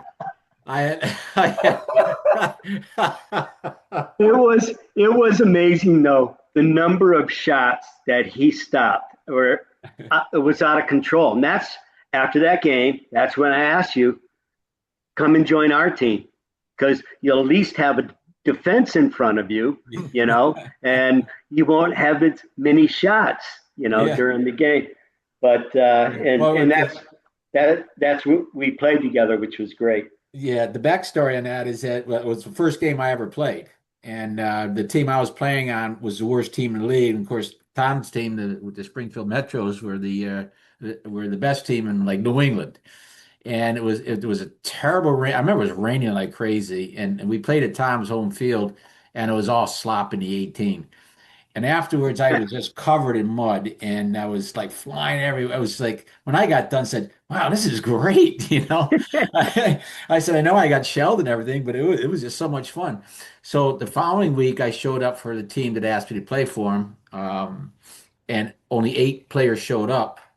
And now they've been playing for a while. 8 players showed up. Come to find out, that was a forfeit because you needed 9 to play, and it ended up being their second forfeit, and they got kicked out of the league. Our team got kicked out of the league. I said, that was a great pro career. You know, I played once, fast foot. Tommy scored 95 goals against me. And, Okay. I didn't think anything about it. Well, then the You, following week is when Tom went to the manager and told him to get that guy for our goalkeeper. So yeah, I went from yeah. the last place team to the first place team in one You week. should. We will be back after this message from our sponsors. Hello, clubs. What is your goalkeeper culture like? Do you have 1 to 2 people that just does it all? Whether they're down the other end of the field running a goalkeeper training session, maybe they're helping a head coach out in a team training session. Maybe they attend all tournaments and games and give in-game feedback. They help with individual development plans. They help in the recruiting initiative. Simply put, they can't do it all. Here at the United Goalkeeping Alliance, we're here to be your supplemental resource for all things goalkeeping. We start with education. We will help assist in the goalkeeping development through educating your goalkeepers on goalkeeping specific topics featuring the 5 elements of development: your tactical understanding, your technical abilities, the physical growth of a goalkeeper, the psychological balance, and the leadership skills needed to be a great goalkeeper. We have over 250 hours of recorded content for all of your goalkeepers and coaches and parents to take advantage of.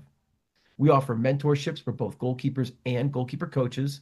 We offer lesson plan support and curriculum support for coaches. If you'd like to learn more about the United Goalkeeping Alliance and how we can help your club get to the next level with your goalkeeping culture as a supplemental resource, please utilize the contact information above. This is Eric Eisenhut of the United Goalkeeping Alliance, and now back to the episode. And now back to our episode. You shouldn't feel bad though about the game I scored on you, because I did the same thing to Danny Gaspar. Ah, Yeah. thank you.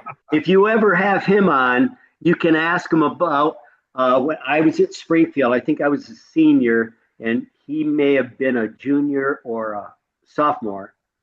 And I scored a couple in that game. We won, went on to the quarterfinals of the Nationals. Yeah. No, that's good. Thanks. You just built my ego back up because I never played goalkeeper and Danny was a goalkeeper. So Yeah. And that's great. he'll deny it too, Oh, Eric, of course if he you ever will. get him Of on. course. Oh, that's great. That's great. The you guys want to ask Tommy anything else or any more comments before we leave? Tom, just like to ask if you'd like to say a couple last words on maybe some more words of wisdom or not, but if you'd like to say anything else, we'd love to hear a little bit more from you. Well, I appreciate the forum and having a chance to support you guys this way, and hopefully a number of people will see it and it'll make somewhat of a difference. You Good. know. Well, listen, with all your influence in the soccer world, we expect you to send this link to every one of your friends and their families and have them send it to their friends, and we'll see what happens, man. All right. It's sort of like an insurance salesman, right? Yeah. Tom, Yeah. thank you so much for the time, Yeah. man. We appreciate You're welcome, Eric. Yeah. Thank you. I've thoroughly enjoyed it, learned, and anytime that I can meet with and discuss soccer with someone that's had such an influence and impact on the game, I am all about it. All about it. Thank you, Don. Thank you. And Tom, thank you for developing me and helping me develop the teacher that I am in the game. It's been life-changing for me and it gave me a career, so I really appreciate it, bud. You're welcome, brother. All right. All right. My love to Michelle, and take care of yourself, Tom. It's great having you on, buddy. All right. See you guys. Thank you.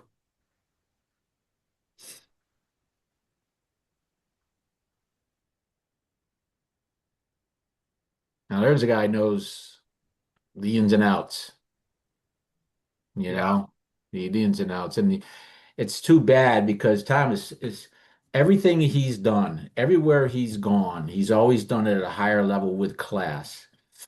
And when he started getting involved with the federation, it all started going the other way, as he kind of indicated, not kind of indicated, it did indicate.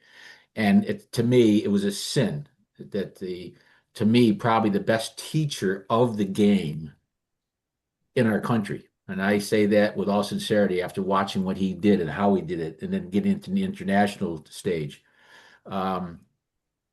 That guy's talent was wasted in in a lot of cases because of what he knows and his direction. He did it all for the right reasons, all for the right reasons, because as a teacher, as an educator, and they just kept pushing him away. To me, it makes no sense. I lost my faith in the Federation because of what they did to Tom, and not Well, just because, yeah, not just because he's a great friend, but because of what his capabilities were.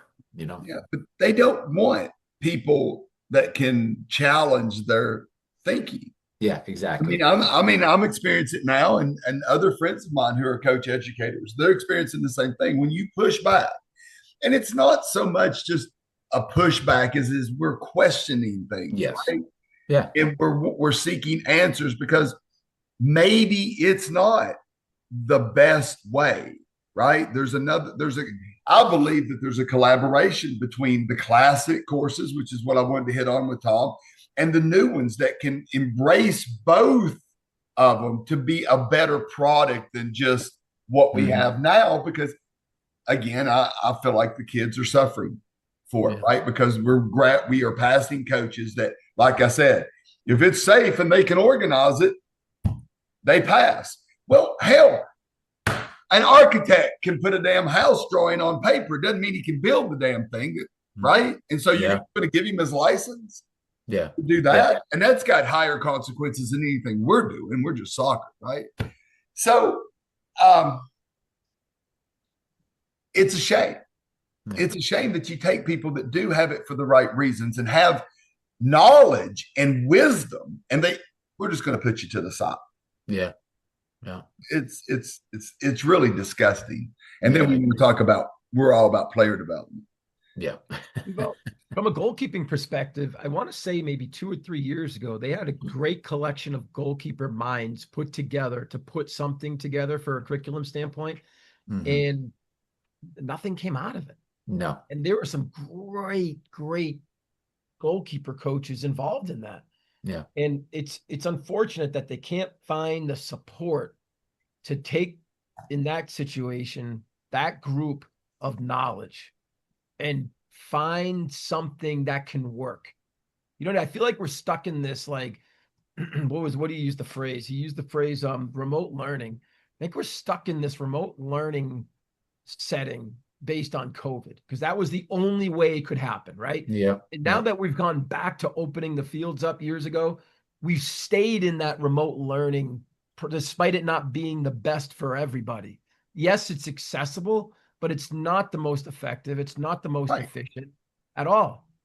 Absolutely. And you know what? One of the first things they show you when I got my coach educator license, one of the very first things they show you in the presentation is the learning pyramid.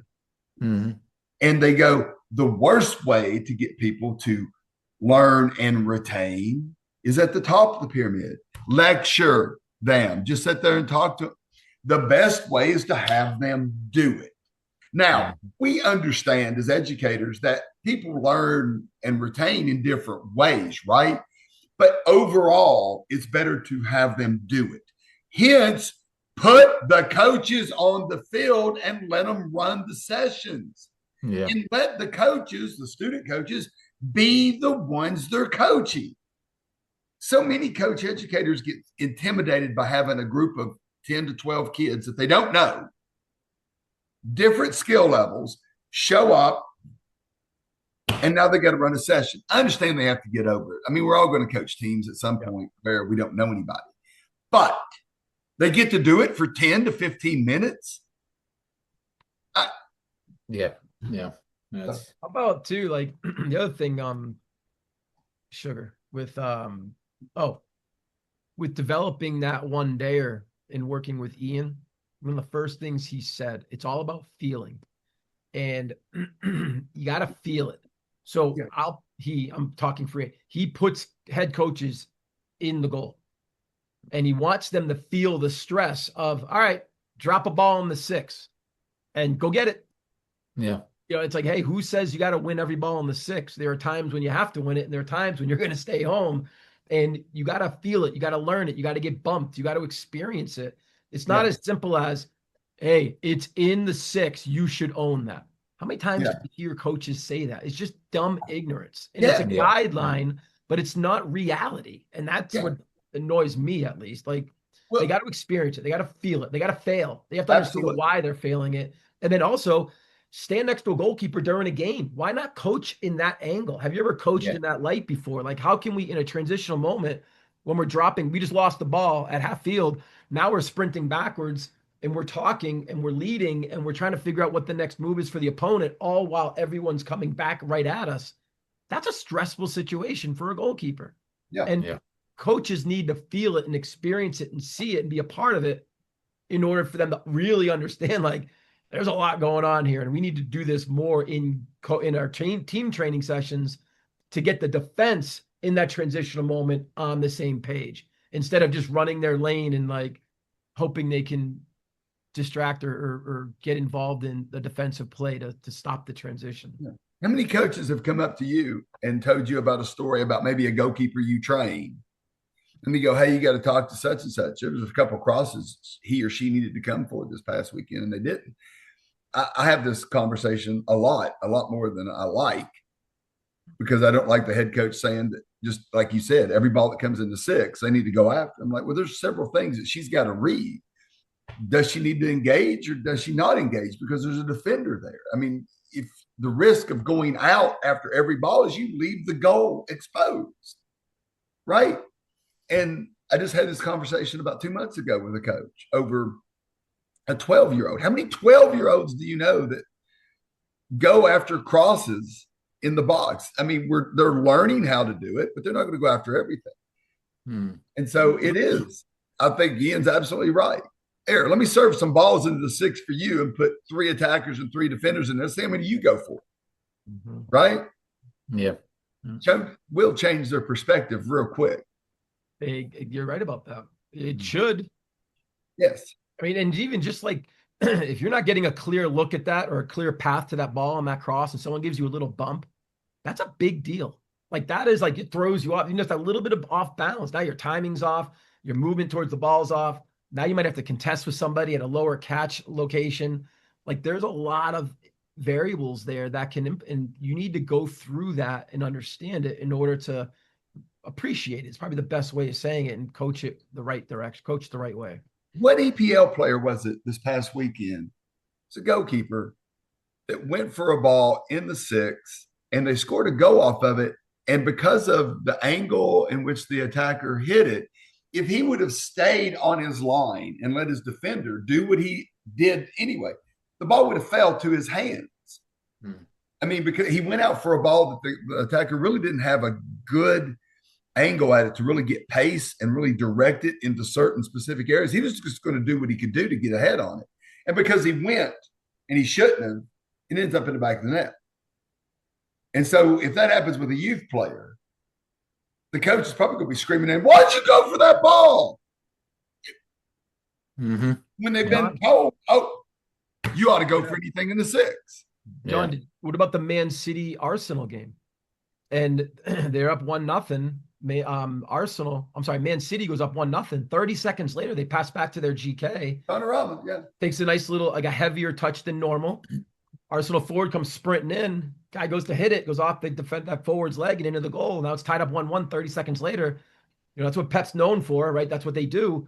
But how many youth coaches expect their goalkeeper to be able to handle that at their level, at the U12 level, U14 level, and do it regularly because it's easy? Like, it's not easy. Like, we can't go backwards. Like, there's so many limitations to what we can do. And again, coaches need to experience that. Like, they need to be able to get a pass back inside their six and deal with it and understand that that's hard. It's not, that is not an easy play, even the most basic settings. You at Donorama at 30 something years old, it's going to be hard for you at 30 to 40, whatever your age is. Imagine what it feels like to an 11 and 12-year-old. Right? And it's just, it is frustrating. And I remember, I'm not going to share the story, but I just remember a game where my parents got all over my goalkeeper because we played it back to her correctly and she took too heavy a touch and it went right to the attacker's feet, went in the goal, and they were just screaming at it. And I'm like, any of y'all want to get out there and try that? Yeah. Anybody? Yeah. Mueller, Bueller. I agree. So Don, give me some last thoughts about Tom. Just to wrap it up. What do you think? I loved his knowledge. I had a sense, and I know Tom's going to hear this, that he was sort of holding back a little bit on some of the answers to questions because for whatever reason, and fair enough. But I was wanting to get more into why are we doing this? Why is this happening? How is this really affecting our kids in development? Because we are not, I don't believe, developing players. If they didn't go to Europe, I don't think Pulisic would not have developed here.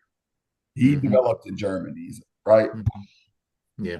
But I loved it. I love his knowledge. And I'm still left a little bit with, I wanted a little more, but great guy, great knowledge, and anybody that has impacted the game in a positive way, the manner that he has. It is a shame that he's been treated the way he's been treated, along with many other people we all know. And I have utmost respect for people that do it for the right reasons because they are rare. Yeah. They are rare. People in this country, especially with youth sports, not just soccer, are motivated by money. Yep. They're in it for money. Yep. And let's call it what it is. Okay. Yes. Am I part of the problem? Yes. I do make a living through youth soccer, but I have walked away from more jobs, left money on the table because I don't fit in with the philosophy of the club. I don't like what they're doing. I walk away. I think Tom is one of those people. He proved it when he walked away from the Federation, and I have utmost respect for people like that. Yep. Cool. Eric? I can hang with him at the Salts Bar or Salzburg Grill anytime. With We're giving that grill a lot of publicity. And a wise man. They must get lines out the door now because of all the publicity we're getting. Just wait till you go once, Eric. You will understand. Oh, some chicken wings. Hey, Don and Blige. Don and Blige. That's right. Eric, you had to been there that night to see. We thought it was chicken. We thought it was just buffalo wings, right? And we ordered how many Blige did we order? Like 6 orders. 6. And it was 6 half a chickens. It was like, well, if you want a big chicken, go there. Yeah, go to Salzburg. Anyway, with me, I digress. couple things that stood out to me. One, hey, imagine having as your goalkeeper coaches Tony DeChico and Dan Gaspar at your club level. Jesus. Seriously, like those are 2 of my Mount Rushmore. Like people have influenced me in my life. Those 2 are without doubt one of them. And I didn't tell this to Tom, but I grew up in Connecticut. I played for Oakwood, his competitor. Oh, really? Right when he was around there, late 80s, we'll call it. And then with Tony and Dan, they actually opened their first Soccer Plus retail store in my dad's mini mall. So when my dad owned a mini mall, when I'd go to my dad's work, I'd go hang out with the cool soccer guys. They were maybe in their 20s when I first met Tony and Dan, and they're family friends to the day. Yeah, 2 little interesting tidbits there. It is. But one of the things he said, which really resonated with me, it's basic and it's easy. Make it look like soccer. Yeah. Just make it look like soccer. Like just do the game and figure out a drill of like, okay, that moment we just got scored on. We do that all the time. Let's figure out how we can use that situation and we can plug it into a training session where we can work on that one moment, but like make it look like soccer instead of cones and just odd movements. And people try to overthink it. Just play the game and train the game. Yeah, and I think that's one of the things, even though the Federation sort of overthought it, where they didn't want cones on the field at all. Sometimes you have to go a little unorthodox to change it up a little bit to actually teach the topic and then get into the game part of it, right? We do that as goalkeepers. We will alter an activity to be a little different just to teach the topic. But he's absolutely right. The game. Make it the game. Sorry. Yeah. And no, it's okay. And then during the game in a training moment, can we educate coaches to educate during the game? Thank you. Can we, ready for this? Can we educate goalkeepers during the game? And I think that's where a lot of head coaches fall down. Truthfully. Yeah. And that's one of the things that you've been hearing me say it for months. We need a goalkeeper coach in team training sessions to coach those moments, because that's where, if you're going to do some offensive drill where they're coming at you, there's also a defensive part to that. Blas, you mentioned reference to a little bit of this earlier, I believe, or Don, maybe it was you, Don.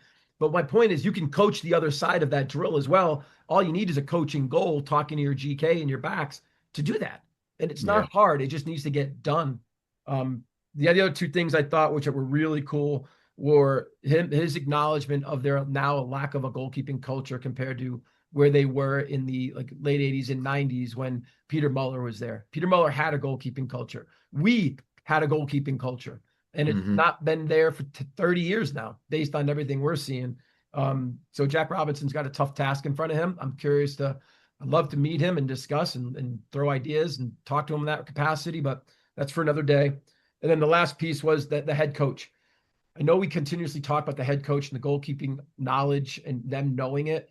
But again, if you don't have that goalkeeper support system or a subject matter expert during your training sessions, or even on games when you go away for tournaments, how do we expect goalkeepers to develop? And again, we're back to coaching 10 people, not 11. So he said a lot of things I think we all agree with. And I found it interesting and unfortunately interesting about how the Federation treated him and how that all worked out. We're paying for it. You know what I mean? We're paying for it. Yeah. Tom is, besides being a great, great friend of mine, was instrumental in teaching me how to teach. And I was very fortunate that he included me into the C license course one time. He brought me into the national USU soccer convention when they had it in Boston. He had me come in to a session back then, which is all kind of new for me, getting in front of that many people to do a demonstration type of thing. But he's always included me. And I saw and learned a lot, kind of like from the inside, by what Tom was thinking and experiencing. And it was a complete waste to me, not a complete waste, but a terrible waste of tremendous knowledge, teaching capability, and how to teach that Tom possesses that was not taken advantage of, you know. And Tom did have people who always supported him, but when it came down to the big decision makers and the Federation stuff, I don't know why. It makes completely no sense to me why they would not take advantage of that instead of turning it away, you know. But Tom has had a great, great, great impact on the game. And I'll tell you what, anywhere he's gone, when he's gone into a club situation, he's turned it around immediately. Absolutely immediately, you know, because of his teaching ability. He's one of the best presenters I've ever seen. You know, he really engages the players. He really engages the crowd. He's a wonderful human being, and I'm glad we had a chance to get him on here so everybody learns more about him. So thanks, Tom. Cool. Thank you, everybody, for joining us at this edition of Crossbar Conversations with Don and Blotch, powered by the UGKA, United Goalkeeping Alliance, the #1 virtual learning platform for goalkeeping in the world. That's pretty cool. We take the whisperings of goalkeepers from underneath the crossbars, and we bring them to you in open and honest conversations. There's nothing about the position that we won't talk about. Looking forward to all of our conversations that'll be upcoming. You, as a goalkeeper, have chosen the most difficult position to master in the game. But remember, it's the best position in the best game in the world. Special thanks today for joining us with Eric Eisenhut, the founder of the UGKA, for offering his insights on what the UGKA is all about, as well as sharing his knowledge about the position and his passion of what he would like to see happen with it and what we need to work on. Thank you very much, Eric. It was great. See you next time. Crossbar Conversations with Don and Blodge. And we appreciate it very much. By the way, if you would like to offer your suggestions on different topics for us to talk about, feel free to contact us through the email address that you see at the upper part of the screen. That's info at unitedgkalliance.com. Once again, info at unitedgkalliance.com. That's it. Look forward to seeing you next time. Had a blast. Thank you.